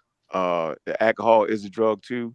Mm-hmm. I'm able to stay off of that because, Great point. I'll just start talking about that shit to y'all. Y'all don't know, but that's part of my treatment. When I'm letting them stories go, Mm-hmm. when I'm being honest and vulnerable to y'all, that's actually my way of keep my story alive in the back of my motherfucking head, so I know not to return to that situation. So now y'all know. I just gave y'all something y'all didn't even know. That's So there you have it. Smart 100 move. That's a smart move. facts. I love that. Um, we do have Vyasa that joined the panel. What's Vyasa, going on? What's going What's on, up, y'all? Can you Blossom? hear me? you want to cam up too so we can get Black you in that African general power. chat? Ooh, ooh, no, I'm holding Come one, on, baby, and L. You look just like uh-uh, El Sarge. Okay. I heard you and Unc beefing about you not camming up, so I'm using that one on you. But I did cam up though. Uh-uh, You see, but y'all was right where I wanted to speak at. Getting professional diagnosis in two aspects of that. Let's say you have a family member, because this is part of my life experience. I grew up right beside, and I called her my best friend until she died. I grew up with an aunt that had Down syndrome. I got a son that's autistic and nonverbal. So my entire cognitive existence has been dealing with the awareness of mental issues while battling the emotional stimuluses that brings, which ultimately leads back to one of the things I put in the chat. Us as blacks in this hemisphere, we survived our hardest times through the extended family. And that dynamic is what you're going to need if you find yourself in those parallels on either side, whether it's mental or emotional stresses in this world. Build those healthy relationships. I got my son talking to me. Hold on, y'all. You good? Don't worry. Let him But talk. build those healthy relationships and understand it's humanity. It's not you. This is just a part of our existence. My aunt's Down syndrome didn't define her, just like I refuse to let my son be labeled as autistic. No, his name is Little Bubba. In that, I'm not the father of dealing with a special needs child. I'm a father dealing with his child. You build those relationships, and that helps you get through it. It's the inactive part of us when we find these dilemmas that causes the real grief and the hardships. Um, I don't want to say, you dust yourself off and keep going because it's not as simple as that. But that inactivity is a huge hindrance. And when you dwell in it, it limits your perception of reality, is what I want to get to. You want to keep going. You want to keep seeking. I put a quote I used to say it a lot out here. In order to get rid of negativity, you first got to put out the positivity. And then I Mhm. put a acronym in there I use. It's SMILE. You shatter your misery, illusions, and lies every time you simply smile. That's a choice. But the more you make that your habit, the less and less you're likely to dwell in those pains. But if you stay in it, that's all you're gonna think, that's all you're gonna see, and that's all you're gonna know. Let me get with him real quick. I'm still listening, y'all. Oh, you Let me good? get with my son. Yeah. Thank you, Vasa. Thanks Yeah, for it's dropping definitely a over. choice Thank to you, be Vasa. happy. Let me Hi. pick up. Let me Go pick ahead. up off of that. I would be remiss if I didn't talk about the brain and maybe one of the actuaries of what we're talking about. One of the things that may lead to some mental health stress, and that is something that was by circumstance they didn't know about it till recently in scientific terms, something called the default mode network. So I'm going to share my screen and just check this little bit out about it. Um, and I think it's interesting in the sense that we do it all the time, and it's one of those things in which some of the anxiety that people face in depression is when this default mode network becomes hyperactive. It's running all the time. So, is my screen sharing, Juju? Yeah, I see it. Okay. I see it. So this is from Psychology Today. Um, Sam Harris does a lot of work with the default mode network, and you can look at some of his things. They also think that this is where the effectiveness of meditation comes from, and exercise. They think this is actually the area of the brain that is being influenced by those actions. So when you hear people say, "Well, work out, exercise," you get these release of dopamine, and this is the effects. This is the area of the brain that they think is mostly affected by it. So the default mode network is a system of connected brain areas that show increased activity when a person is not focused on what is happening around them. The DMN is especially active, research shows, when one is engaging in introspective activities such as daydreaming, contemplating the past or the future, thinking about the perspective of another person. Unfiltered daydreaming can often lead to creativity. The default mode network is active when a person is awake. However, in a resting state, when a person is not engaged in demanding, externally oriented mental tasks, the mind shifts to into default. And one example that I like to use is like you've been driving this route for so long, and all of a sudden you're driving, and you just there, and you don't know, you don't remember making the turns, you don't remember all those steps that you took, but you the route is so familiar. When you did arrive, you arrived at your destination. They believe that's when the default mode network had actually taken over. So it's a very functional part that we use all the time. Um, oh, it actually, so you know the feeling of walking to a train station for your morning commute, but your mind checks out and your body operates on autopilot. Your body goes through the motions of getting you to work without taxing your brain. All of this sounds beneficial and indeed useful, but only up to a point. The problem, you do not remember much about the commute because your default mode network kicked in. You may start with daydreaming, but you start to ruminate over what happened in the days before and what happened in the days to come. You are anxious about past performance. You are anxious about upcoming performance. Default mode network can hijack the mind and mull over worries. So here's some what it is about with depression and anxiety. You could say, what's default mode network role in rumination and depression? Connectivity between particular default mode network areas in the brain is linked to higher levels of rumination in depressed individuals. The depressive among us ruminate about their regrets, failures, shame, anger. Further links with the default network is deregulation have been made to autism, schizophrenia, and other conditions. A default mode network is more connected in brains of lonely people. There is a more activity in the DMN in brains of lonely people. These people spend a lot of time thinking about what happened in the past and what will happen in the future, all with feelings of worry, anxiety, and dread. So that's just one network in which we have evidence of um, some brain activity that leads to that feeling. Um, so I think holding conversation, we used to call it like barbershop conversations, can help with that, right? But it's somewhat insufficient when we get into the stages of anxiety and depression. And I agree with other people on the panel that it's best to seek out professional help. And in some cases, it may just be a counselor, right? There's mental health counselors that can handle it.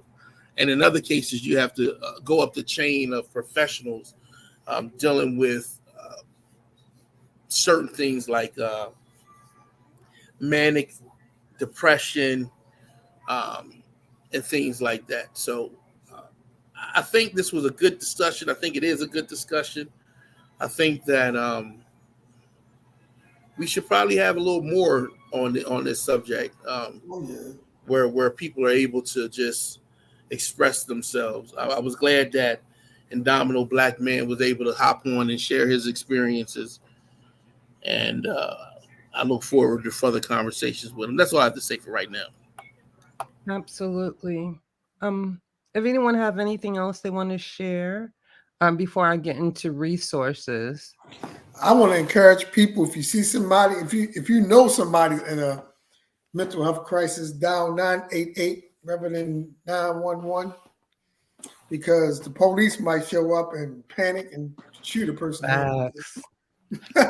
You let me just say, normally I you don't want to push don't. back against that, but I have to.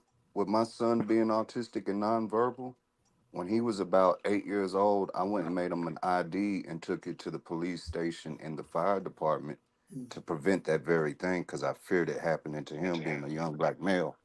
It's a good And suggestion. it helps. Now that they're aware of them, they know to approach them in certain ways and to immediately call me from certain numbers. They have to protect themselves, so they call from private numbers.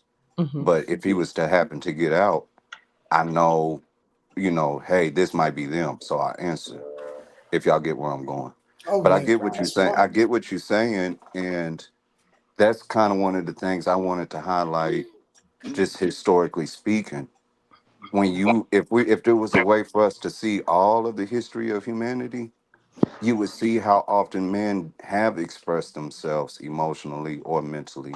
And it Mm, would remove the stigma that we see in modern day with this rugged individualistic approach to reality. And that's hindering us, is destroying families. That brings in, you know, the sorrows of that, depression, anxieties, and things of that nature. mm-hmm. So this idea that men can't express emotions, we're not supposed to cry, we're not supposed to feel pain, you taking away our humanity at that point. You're Yeah. making us a deity that's it's not real. You might as well call us God at that point. Hmm. It's non-existent in this realm. We're human beings. We go if I put it in the chat, everybody on the panel, if you stumped your toe tonight, you're gonna shout, scream, cry, all of the above. If you go to a sports event, your team win, you're gonna cheer. Your team lose, you might be in sorrow for a moment. You might feel anger. All of that is just emotional responses.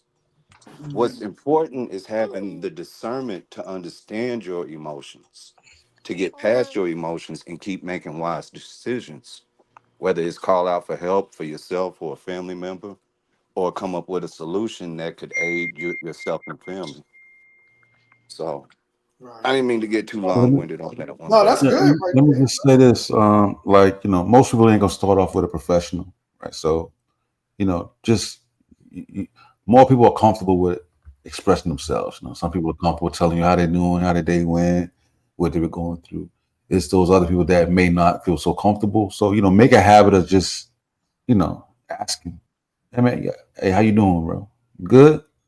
Make a habit of doing that. And if they do talk to you, listen, don't Right. don't don't start trying to give advice or see, but your problem is, like, what I'm saying, just be an ear, listen, and then try to point them in a direction to get some help, what I'm saying, or even if possible volunteer to go with them. Hey man, listen, man, yeah, I mean, it's like you know what I mean, you might need to, it might be good to talk to somebody, hey, I've been thinking about it too, shit, why don't we both go, what I'm saying, I might feel me, and just make it inclusive. You know what I'm saying? But you don't want to get into just trying to diagnose people and tell them, see, man, your problem is you don't be. Right. People don't want to be talked down to. You know what I'm saying? Just listen and yeah, just help Fact. them what possible. So Basement That, psychiatrist, huh? that's an right. old adage that my family taught us all, and that is everyone deserves a good morning and a goodbye. And so when I go to work, sometimes I've been on a chat with y'all or something like that, and y'all hear people, and that's exactly what I'm doing. I'm just acknowledging their presence by saying hello, what's up. You know what I mean? Sometimes some people feel as though they're not seen in the world. Tahis Coates talks about that in his Hmm. book Between Me Tahisi. and the World, Mm-hmm. about black bodies not being seen. So, it's valuable to see each other and understand their humanity. And Vice is correct.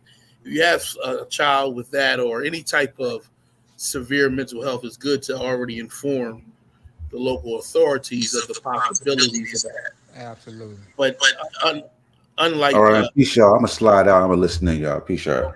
Peace, my brother. peace, but unlike in certain areas, well, they have a national hotline, they have a national suicide line, and a national mental health crisis line that can get you quickly to resources and professionals to help you in those certain situations, which is the two numbers that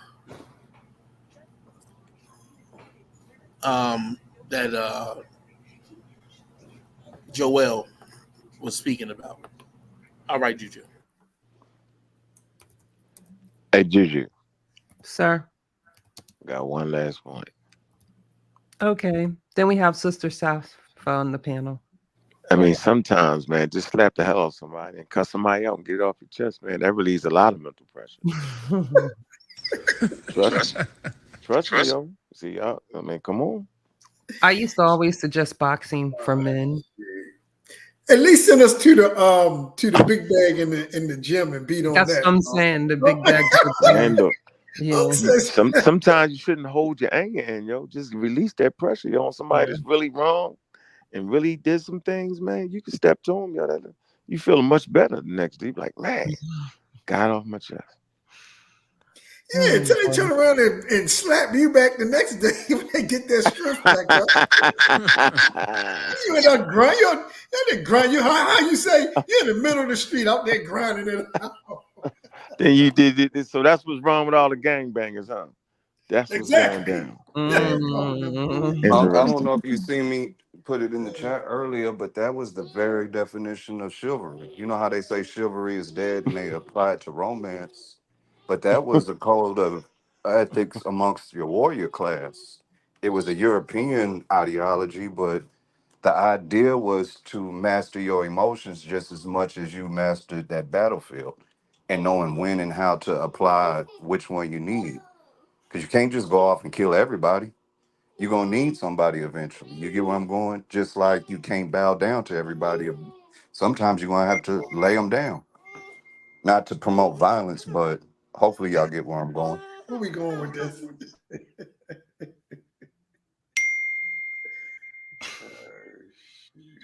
Hey, bro. Sister Safa. Okay, go ahead. Peace to everyone. Can you guys hear me? Yes. Yeah, we can hear you. All right. I just want to start by saying pardon me for coming in so late, and excuse me if I mentioned something that has already been mentioned. Um, I wanted to first talk about making sure we become familiar with how normal life changes can affect us. I think specifically with men, sometimes they don't do enough research to just know what is normal and what's not, right? So if you are heading towards middle age, you're pushing 50, 55, 60, there is normal concerns and normal emotions that come along with that.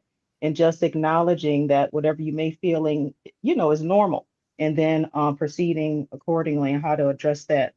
The same thing if you have a child that's going off to college, if you have a child that's getting married, those are normal things that may cause a person to have some sort of stress or some mental distress.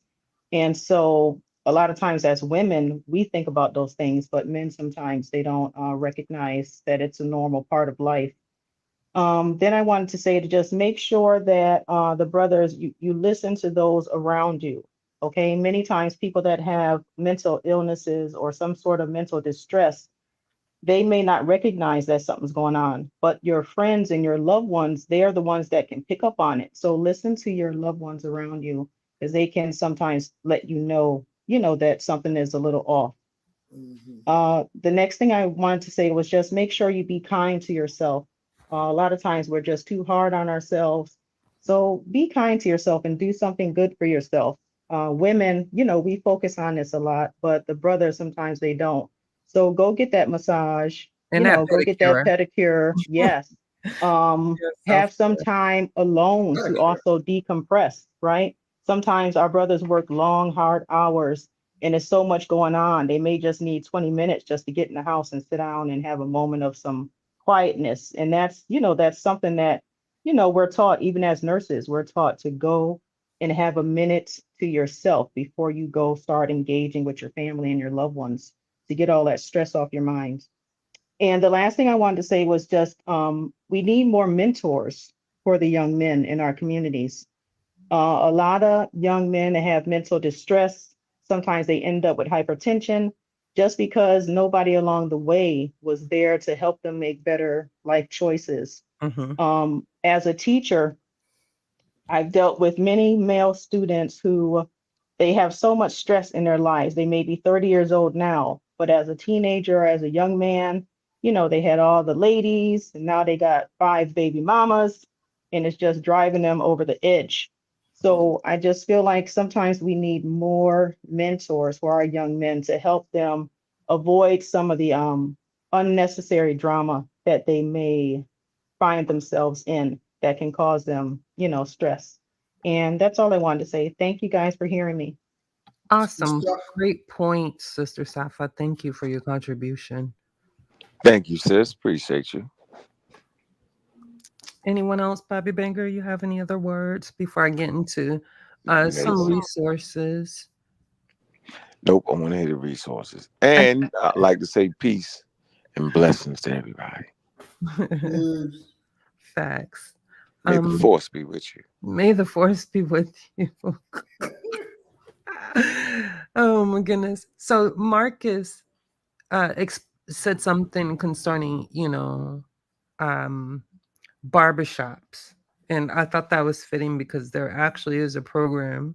And this one is geared towards African American men. And this is, I mean, I've been scrolling it for a minute, but We Save Lives. This is a program for barbers. You can download some information and it provides you tools to recognize when someone's in mental distress. And it also gives you information that you need to pass on to them as far as resources or um, finding agency that works for them or whatnot. I thought this was very interesting. I never heard of it before. It's something I will be passing on to Chef Ram, but this is one of the many. And the reason why I separated from men all around and African American men, because there is this intersectionality thing. Not only are they men, but they're black men, and culturally, that is a compounded issue. Um, this I'm gonna go through a few, so bear with me. If anybody wants to add a point while I'm changing slide, Yeah, go ahead. yeah. If I can, Unc actually made a profound statement as well. He said, "Don't medicate yourself when He going through did. stress, He with did. stress, through stressful situations. In fact, I'm gonna go a little bit further. If you are in a stressful moment or situation, and you're being coached by your friends, to, hey, come with me, let's go hang out. Make sure you are not going to a bar or anywhere where they serve drinks, because you do not want to make it a habit of coping with your stressful moments by having a drink. This will potentially lead you into substance abuse. So just keep that in mind as well. But go out and have fun, but try to stay away from places where they're serving alcoholic beverages, or where you may get you may lead yourself into indulging in those type of habits, because it can and will likely consume you. So just want to add to that. That's some good advice right there. It is. I think that was That's an number excellent point. one. That's like the number one drug people turn to. Yeah. This is again Omega Sci-Fi, brother. You're on my mind. Again, I left all these links in the description for you all to search out. Please share with your family, particularly with your male members, with your male friends, and different things like that. I think these are very helpful. Another one, and this is not particularly for black men, but I thought I went through all these websites and I thought these were awesome though. Um, this one is Heads Up Guys. This is another site. So, like I was trying to say in another show, a lot of time the resources are out there. You have to search for them, Right. and you have to utilize them, because I have 20 different sites that deals with mental health and men. 10 just for men in general, and then the other 10 were for black men. Men therapy, that's exactly what it's called, is another site. And all these sites contain the relevant information as far as, the suicide number hotlines and different things like that Okay. we've been discussing. Movember, this is another site. And if it's exclusive, particularly for black men, I will tell you, but these are not. All of them a little different. See, this one is very inclusive. Right. And I'll show you one more black man site, and then I will leave it to you all to check out these links. They have some very helpful and profound information. Um, but we are at the 2 hour mark. Black Men Speak and Men of Color. I thought this one's very awesome. Okay. So, and if you're a man or a woman and you want to support these organizations, of course, most of these seem to be 501c3s. Please feel free to donate or pass the message on. I think Mac Rob said something that was very profound, like, you know y- the black church, if you were in any type of proximity, or if you still go at capacity, and share this with your church. I think that's important also. So again, all of the full list of all these resources I have shared in the description box, plus some links to some other scientific sources explaining some implications of of men's mental health, for everyone, men and women listening, because maybe you have a loved one or a family member who's suffering and you need to find some resources. Any final remarks, Chilimbwe, Joel, or anything else that y'all Great want? show. It's a real good show. You know, I think we should do it.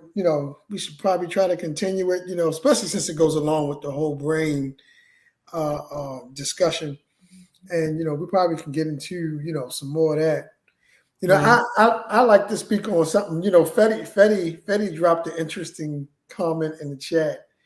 He said that some people just are mentally weak and they choose bad ways to cope. I mean, I don't disagree with him. I disagree with the mentally weak part. Some people just really don't. They really just don't know how to cope. That's why I'm a big proponent of having a bunch of people to talk to around you. It's got to be people you can trust, though. Can't just share your personal feelings with everybody, because some people, Correct. you know what I Somebody mean? you trust, right? Yeah. So you got to weigh that out and figure out who you can really talk to. But having many counselors, people that you can talk to and get it off your head, and be able to just discuss things where you don't carry it around and contain it yourself is a good thing to do. And so I don't really want to call them weak. I Right. I just say that some people just don't. They really don't know how to cope, and they haven't found ways to have somebody to help them through it. So, and That's that's why we're doing the show. That's why it's important. That's fact, Joel. And I will add, so surviving and coping skills are two different things.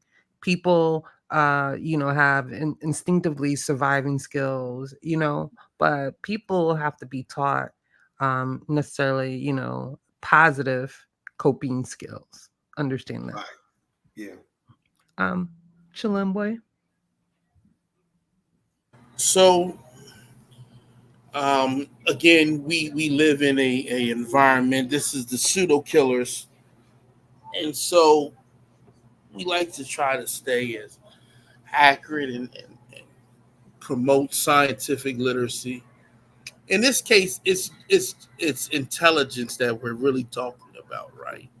If you're Mhm. never taught how to deal with and cope with your emotions, your emotional health, if you're not taught how to deal with stress,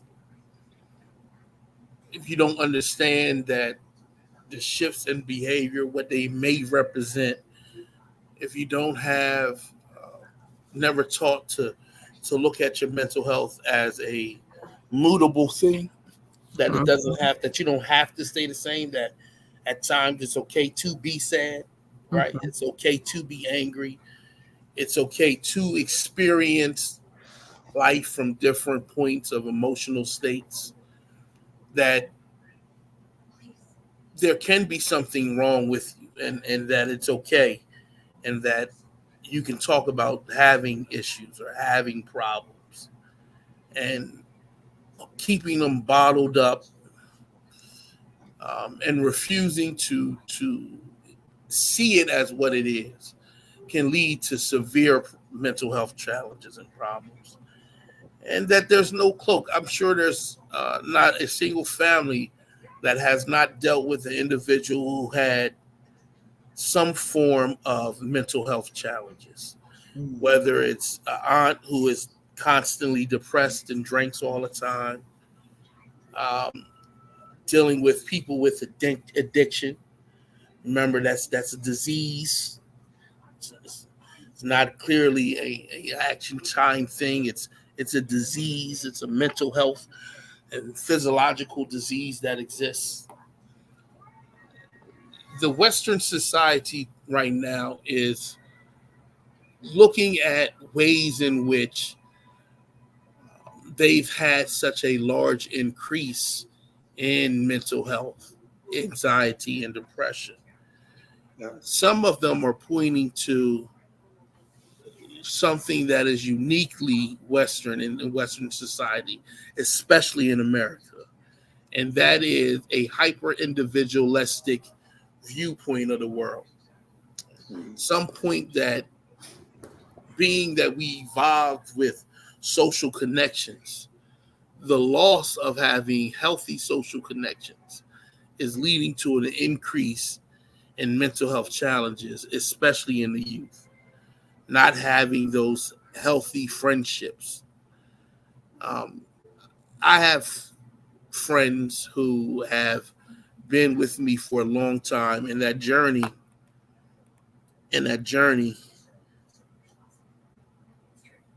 has been unique. They've been with me when I was a child, and they're still my friends. And I've had friends that have come along later in life who don't have the same history with me, but are that equally valuable in the sense that I can talk to them when I am stressed. And I can go to them and hold a conversation with them about numerous of subjects that may be on my mind. And I appreciate them and tell them that they've helped kept me grounded in a sense. When I was a child, I had superficial friendships to a degree and challenges that came with it. So I think in our communities, we have to get rid of the stigma of having mental health challenges. Yeah. We have to understand developing healthy relationships. And in recognizing areas and things that stress you out. I am quick to get offline if somebody starts making me angry. I'm not with none of that. In a Discord, if you get out of pocket, I'll block you. That's part of my protective mechanisms. Right. So that I don't get to a point right where I want to lash out and physically hurt someone and or get all stressed and upset about it. Right. That's smart. Yeah. So just think about it. You can't get to the person on a computer. Correct. So you walk around mad. You might go home and take it out on your I think Salimbe will find you. Yeah, but I know pseudos are his trigger. I already know that. So that's I'm sorry. Y'all see me do it, right? And it's not something it's something that I'm working on, you could say. But I try. That's what I do because I'm in a household where I don't want to be stressed and frustrated, and then that becomes the experience. Your personality, right? Yeah, that becomes the experience that those are in my house can feel, right? Because somebody online done got out of pocket with their mouth. But again, I'm working on it, right? Because understanding that that's something that's in me, introspection can help. Yeah, Fetty, I had to block you again, Fetty. Ain't it's nothing personal, bro. It just is what it is, Yes, I had to block you again, Fetty. It's nothing personal. It happens. I may unblock you sooner or later, but it is what it is. American Dream is blocked. Swallowing. Oh, boy. Uh-huh. Yeah. So that's just the way it is. But y'all his triggers, y'all stressors. He don't need that in his life. How to manage. But I did that. But I went to counseling. So, I went to counseling for a year to to help with my anger management, right? Because when I was younger and living a different lifestyle, you can say, you know, I had no problem exhibiting violence. And so um, it was an unhealthy lifestyle at the time. So the bottom line is, um, if you're in those positions or you feel like that, um, feel free to reach out to professional help. Right. Most insurances now have some coverage for mental health, and most jobs now cover certain um, mental health challenges. And so I think the show was good. I appreciate it. I don't want to, say too Yeah. much, but I appreciate those who came and shared their personal experiences, and those who in the chat shared and or have learned something from it and can now hopefully improve their own life and their own mental state and emotional awareness. So Yeah, well, Juju dropped a lot of info in the description. So, I mean, people can get a lot from this show if they just go to the description. So that's powerful. Yeah. We done? That's it? That's it. Oh, okay. Thanks for coming through, y'all. All right. Good night, y'all. Next time. We'll see Next you later. time. Oh, man. I do this every time.